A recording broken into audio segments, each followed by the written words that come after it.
안녕하세요. 저는 강북에 사는 30대 중반의 남자 약사입니다. 제가 이렇게 오늘 사연을 올리는 이유는 어이없는 이유로 파혼을 했기 때문입니다. 평생 가슴에만 묻어두고 살려고 했지만 세상엔 이런 쓰레기 같은 인간들도 있다는 걸 알리기 위해서라도 사연을 올려봅니다. 어릴 적 저희 집은 많이 가난했어요. 저희가 3남매인데 여자인 막내 동생은 고등학교에 보내지 않으려고 했으니 말 다 했죠. 하지만 정부의 지원도 있고 해서 저희 3남매는 정규 교육을 모두 마칠 수 있었습니다. 그중 둘째인 저는 가난을 벗어나기 위해 공부를 열심히 했거든요. 그 결과 약대에 들어가게 돼서 집안을 빛낼 수 있게 되었답니다. 사회에서 알아주는 직업인 약사가 될 수 있게 되니까 부모님은 정말이지 기뻐하시더군요. 주변 사람들 역시 개천에서 용이 났다며 엄청나게 부러워하기도 하셨고요. 물론 저 역시도 스스로가 굉장히 자랑스러웠어요. 물론 약사로 사는 삶이 결코 쉽지만은 않았어요.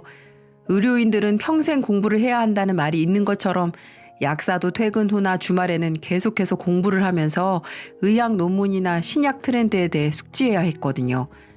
사람들은 약사가 멀뚱히 서서 감기약이나 처방한다고 생각하시겠지만 그 이면에는 뒤처지지 않기 위한 발버둥이 있었던 거죠. 그렇게 저는 고된 약사 생활을 매일매일 버텼습니다. 그러는데 가장 큰 도움을 준 건 다름 아닌 제 여자친구였어요. 여자친구는 약사와 손님의 관계로 만났습니다. 어느 날 평소처럼 약국을 오픈했는데 일반인들은 좀처럼 알기 힘든 의학 용어들을 말하면서 약을 달라고 하더군요. 약을 처방해드리면서 무슨 일을 하시냐고 여쭤봤더니 근처 대학병원에서 간호사로 일하고 있다고 하더라고요. 같은 의료인을 만나는 게 흔한 일은 아니라서 저희는 급속도로 친해졌고 그렇게 몇 번의 만남을 통해 연인으로 발전하게 되었답니다. 솔직히 처음에는 약사라는 타이틀에 반해 접근했던 거라고 생각해서 조금 경계하기도 했거든요. 하지만 여자친구 수영이의 소탈함을 보면서 저는 제가 오해를 했다는 걸 깨닫게 되었어요. 그렇게 저와 수영이는 알콩달콩한 연애를 시작했네요. 남들처럼 밥을 먹고 카페를 가고 여행을 가고 스킨십을 하는 평범한 연애였죠. 하지만 평범한 게 가장 힘들고 행복한 거라고 저와 수영이는 소소한 행복을 느낄 수 있는 지금을 굉장히 감사하게 여겼어요. 저희는 서로를 굉장히 잘 이해했는데 아무래도 직업적인 공통 분모가 있어서 그런 거 아닌가 싶어요. 보통 직업이 다른 사람을 만나면 서로의 고충에 대해 이해하지 못하는 경우가 많잖아요. 그런데 저희는 약간이나마 공통점이 있다 보니 비의료인이 알지 못하는 힘든 점들을 헤아릴 수가 있었죠. 저 역시 간호사에 대해 자주 들어왔기에 지옥 같은 3교대 근무에 대해서도 이해할 수 있었고요. 그렇게 1년간 사랑을 키워오던 저는 수영이에게 프로포즈를 했답니다. 서로 결혼 정년기이기도 하고 다른 사람을 만나도 이 정도의 행복을 느끼기 어렵겠다는 판단 때문이었죠. 고맙게도 수영이는 제 청혼을 받아주었어요. 그렇게 저희는 양가에 인사를 하기로 했고요.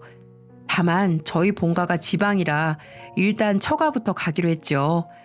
수영이네 부모님은 일용직 노동자로 살아온 저희 부모님과 달리 안정적인 직업을 가진 분이셨어요. 아버지는 중견기업에서 상무까지 지낸 분이시고 어머니는 교사로 은퇴하신 분이셨어요. 솔직히 저희 집안을 무시할 법도 한데 처가에서는 무시하시는 법도 없이 저를 따뜻하게 맞아주시더군요. 우리 집안에 이렇게 사짜 직업 가진 사람이 사위로 다 들어오는구만. 특히나 장인어른은 제가 약사라는 직업을 갖고 있는 것에 굉장히 기뻐하셨어요. 사실 이해는 되었습니다. 제가 미래의 딸을 낳는다고 해도 소위 말해 사짜 직업을 가진 사람과 결혼을 시키고 싶을 테니까요.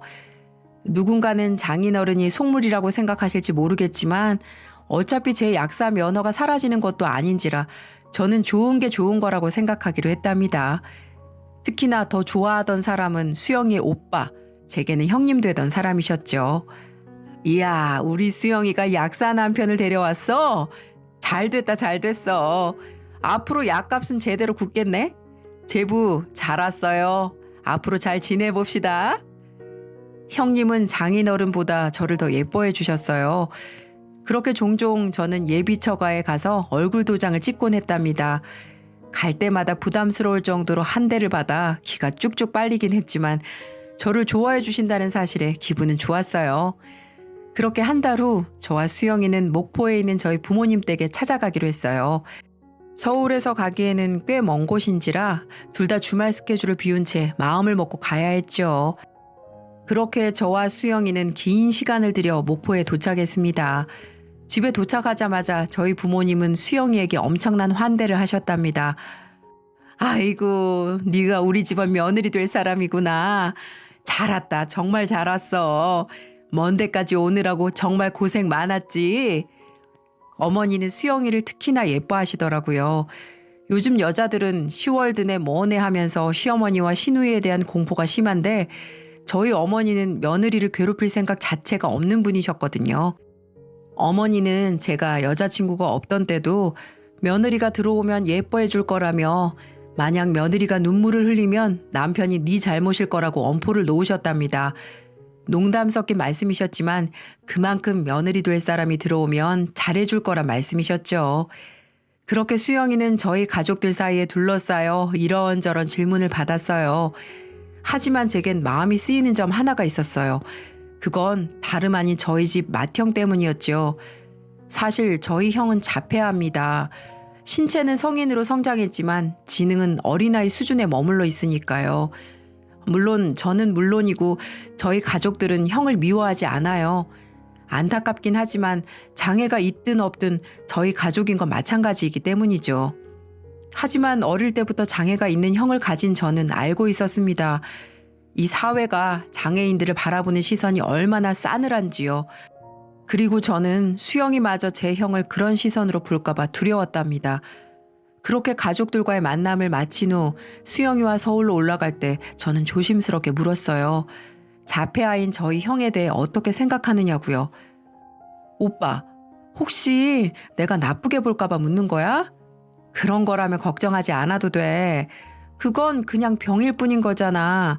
특히나 다른 사람들이면 몰라도 간호사인 내가 몸이 불편한 사람을 안 좋게 보면 안 되지. 그러니까 걱정하지 마. 나 당신 형님 나쁘게 보지 않아. 수영이는 다행히도 저희 형을 나쁘게 보지 않는 듯 했어요. 이런 모습을 보니 제가 정말 결혼할 사람 하나는 제대로 잡았구나 하는 생각이 들더라고요. 저는 고마운 마음을 담아 수영이의 손을 꼭 잡아주었어요. 그렇게 한 달 후 양간에 상견례를 하게 되었죠. 중간 거리에서 만나면 좋겠지만 양가에서 모르는 곳은 그다지 좋지 않겠다는 판단이 들어서 서울의 한 호텔에서 상견례를 하게 되었죠. 처음에는 분위기가 참 좋았어요. 부모님은 잘 커준 저희 커플을 칭찬하기 바쁘셨거든요.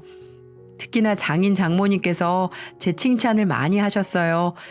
제가 생각했던 것보다 약사 사위를 얻는 것에 자부심을 느끼시는 것처럼 보였네요. 신혼집이나 혼수, 예단 같은 문제도 딱히 큰 갈등이 없었고요. 사실 저희 집 형편이 좀 기울긴 했지만 다행히도 제가 모아둔 돈이 꽤 있어서 양가의 도움을 크게 받지 않을 수 있었거든요. 저희 집에서 도움을 주지 않으니 처가에서 불만을 가질 수도 있지만 사위가 가진 돈이 많다는데 굳이 불평을 할 이유도 없잖아요.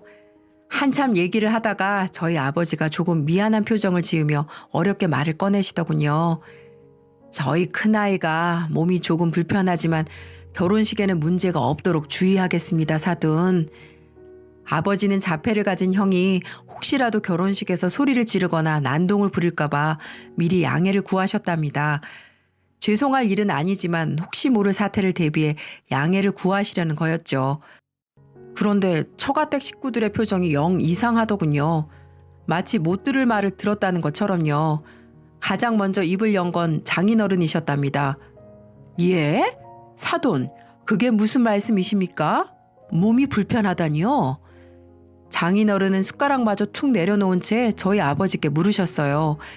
형님은 어이가 없다는 듯 수영이를 붙잡고 아니 수영아, 이게 무슨 말이야? 몸이 불편하다니 이런 말은 안 했잖아. 설명 좀 해봐. 라며 추궁하시는 겁니다. 저는 그제야 깨달았어요. 수영이가 처가댁 식구들에게 저희 형에 대한 이야기를 하지 않았다는 걸요. 저는 이유가 뭔가 싶어 수영이를 바라봤지만 그녀는 제 시선을 피하기만 하더군요. 어리둥절한 건 저희 부모님도 마찬가지였고요. 그렇게 혼란스러운 상견례 자리가 어영부영 끝이 났어요.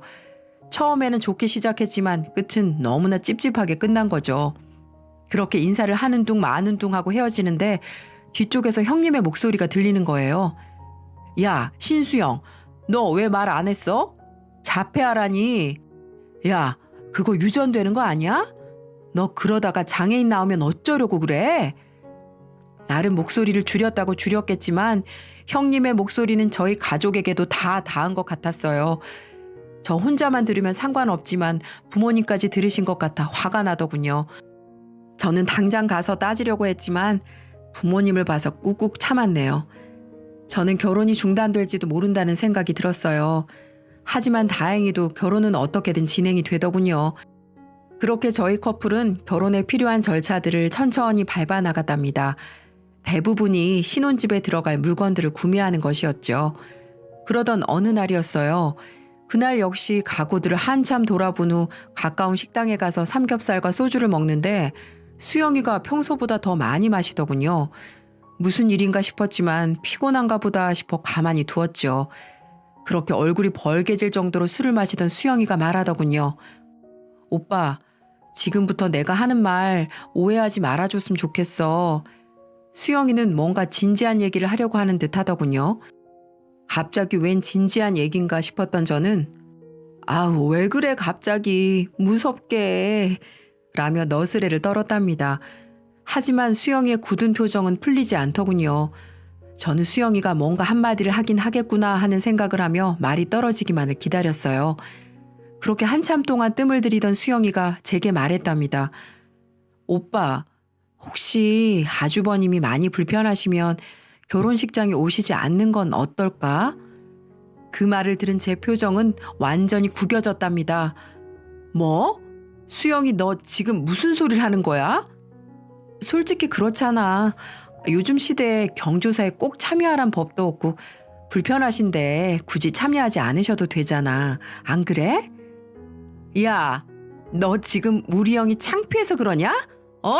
그런 거야? 버럭 화를 내는 저를 바라보며 수영이는 그런 뜻이 아니라고 하더군요.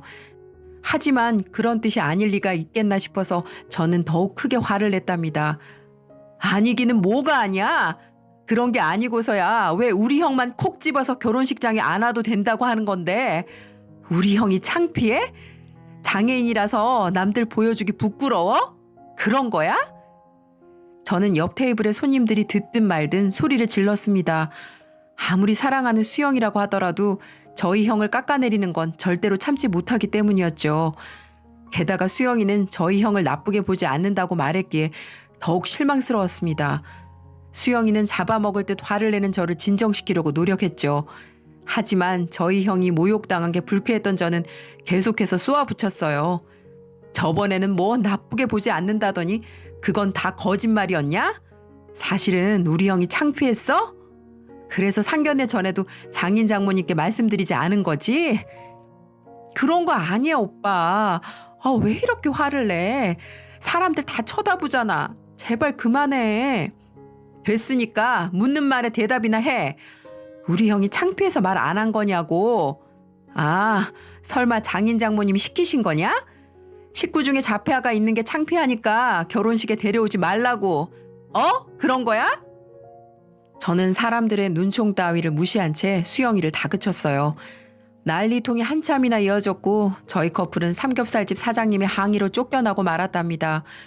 수영이를 두고 집으로 떠난 저는 며칠 후 부모님이 계신 목포로 찾아가 모든 사실을 말했고요. 어머니, 아버지, 죄송하지만 이 결혼 물러야 할 것 같습니다.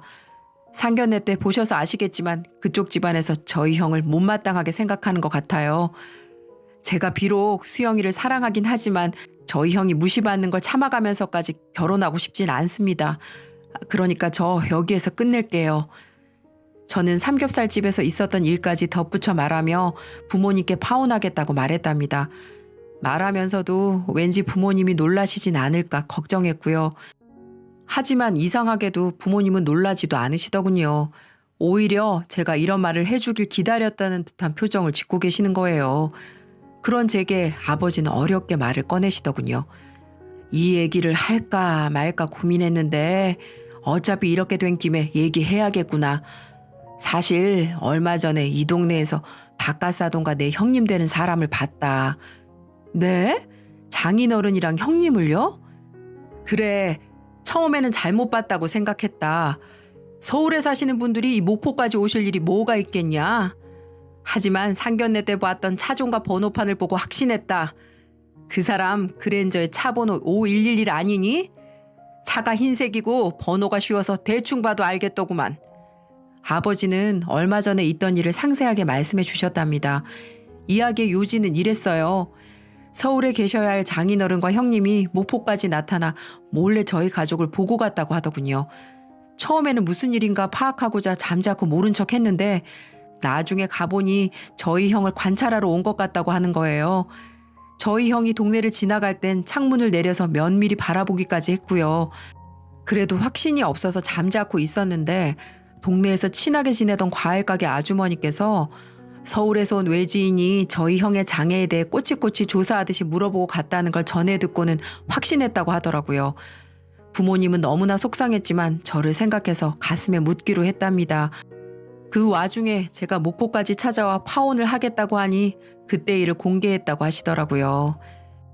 이런 개 같은 집구석을 봤나? 사건의 전말을 깨닫게 된 저는 자리에서 벌떡 일어나 수영이에게 전화를 걸었습니다. 그리고 저희 부모님의 말씀이 사실인지에 대해도 물었어요. 그런데 수영이가 머뭇거리며 말을 더듬는 겁니다. 저는 그제야 깨달았어요. 수영이 역시 처가댁 식구들과 똑같은 사람이라는 것을요.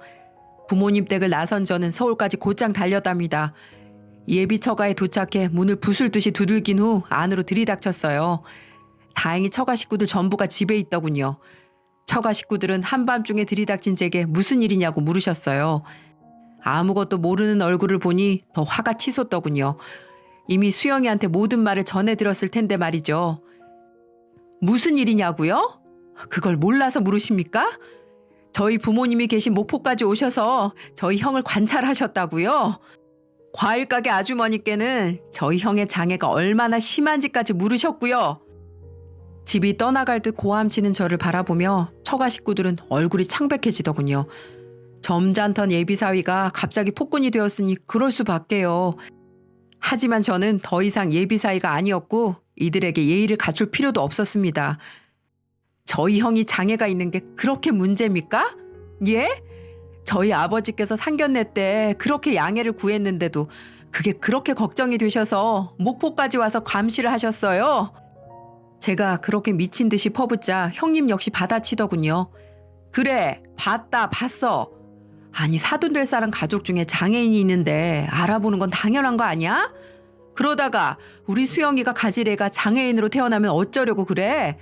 까놓고 말해서 사돈 중에 장애인이 있으면 찝찝한 게 당연한 거지. 막말을 퍼붓는 형님을 보니 저는 꼭지가 완전히 돌아버렸습니다. 그래서 존심까지 생략하며 맞불을 놓고 말았죠. 야, 이 무식한 인간아. 우리 형이 가진 질병은 유전이랑은 아무 관련이 없는 거야. 그리고 당신네 집구석이 찝찝할 게 뭐가 있어? 당신들이 우리 형 장애인인 거랑 무슨 상관이 있냐고. 막말로 당신들이 우리 형 수발을 들 거야? 뭐 할 거야? 뭐? 무식? 너 말 다 했어 이 자식아? 이게 약사라고 봐줬더니 막말을 하네. 너 그따위로 막말해놓고 우리 수영이랑 결혼할 수 있을 것 같아? 웃기는 소리 하고 있네. 누가 결혼을 해? 애초에 상견례 때 당신네 식구들이 똥 씹은 표정 지었을 때부터 이미 이 결혼은 끝난 거였어. 그리고 내가 한마디 더 해줄까? 부끄러워해야 할 건 몸이 불편한 우리 형이 아니라 사고방식에 장애가 있는 당신들이라고. 그러자 장인은 이거 안 되겠네. 여기가 어디라고 행패야? 나한테 한번 혼나볼래? 너도 네 형처럼 어디 하나 부러뜨려서 장애인 만들어줄까? 어디서 주제도 모른 게 와서는 사람을 열받게 해. 하여튼 청것들이랑은 상종도 말아야 한다니까. 지혜비가 저렇게 교육을 시켰으니 이렇게 예의범절도 없고 무식하기가 짝이 없지. 좋은 말로 할 때 어서 꺼져. 라고 하는 겁니다. 아, 정말 열받더군요. 나 하나만으로 욕을 하면 참을 수 있겠지만 내 형 그리고 우리 아버지까지 싸잡아서 이상한 사람들 만들어버리니 도저히 가만히 있을 수가 없었어요. 사람이라는 게 할 말이 있고 하지 말아야 하는 말이 있는데 사람을 두고 면전에 그런 말을 할 수 있다는 건 제 눈에는 더 이상 사람으로 보이지 않았거든요. 그래서 어떻게 저것들을 혼내줄 수 있을까라고 생각했는데 보니까 저것들이 오기 전에 옹기종기 모여서 저녁으로 순댓국을 먹고 있었더라고요. 그래서 전 생각할 틈도 없이 그래 바로 저거다 라며 순댓국을 예비장인 면상에 세차게 부어버렸어요. 안 해! 안 한다고! 이 결혼 너네가 아니라 내가 안 한다고 이것들아! 뭐? 청것들? 뭐? 상종을 말아야 돼?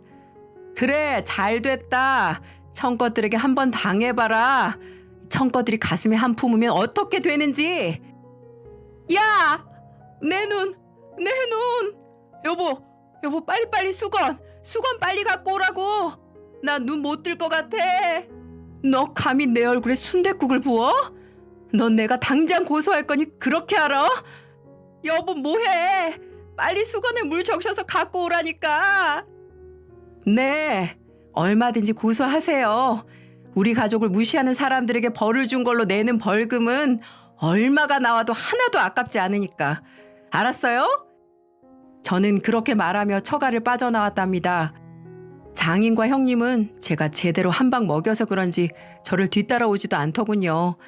제 뒤를 따라온 건 오직 수영이 뿐이었어요. 오빠, 미안해. 내가 잘못했어. 내가 아빠랑 오빠 설득할게. 그러니까 제발 이러지 마. 우리 가족들이 잘못한 건 맞는데 이렇게 끝낼 일까지는 아니잖아. 수영이는 저를 붙잡으며 제발 파혼까지는 하지 말자고 하더군요. 하지만 처가 식구들이랑 똑같은 인간인 그녀에게 동정심은 전혀 들지 않았어요. 아니, 이렇게 끝낼 일이 맞아. 나는 우리 형 무시하는 쓰레기 같은 집구석이랑은 더 이상 상종하고 싶지도 않아. 넌 아니라고 말하고 싶은 거라면 집어쳐. 너희 아빠랑 오빠가 저지른 짓들을 묵인한 그 순간부터 너도 똑같은 인간이 된 거니까. 저는 그렇게 말하며 수영이를 내팽겨치고 제 집으로 돌아왔어요. 집으로 돌아오니 수영이에게 연락이 끝도 없이 오더군요. 심지어 장인과 형님에게도 연락이 왔어요. 처음엔 협박이었다가 나중에는 회유로 또 마지막에는 사과로 바뀌더군요. 하지만 그들의 밑바닥을 본 제가 그들을 용서할 이유는 전혀 없었습니다.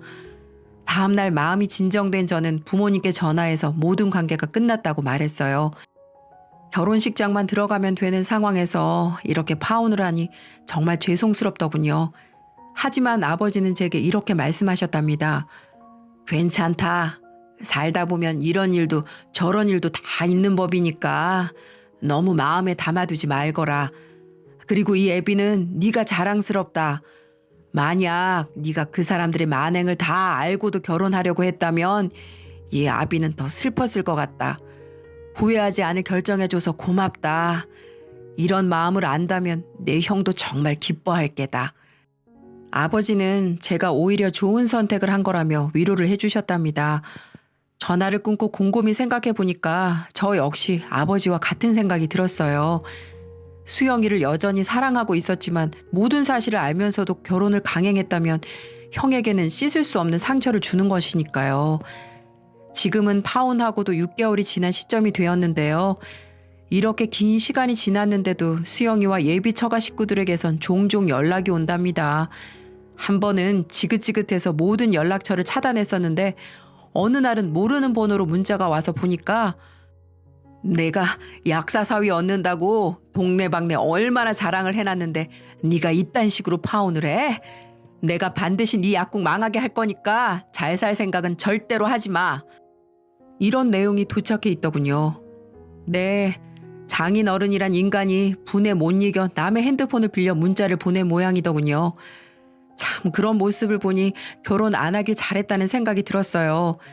그 번호까지 차단하며 저는 요즘 자유를 만끽하고 있습니다. 요즘은 가족들이 있는 목포로 가서 약사 생활을 할까 고민하고 있고요.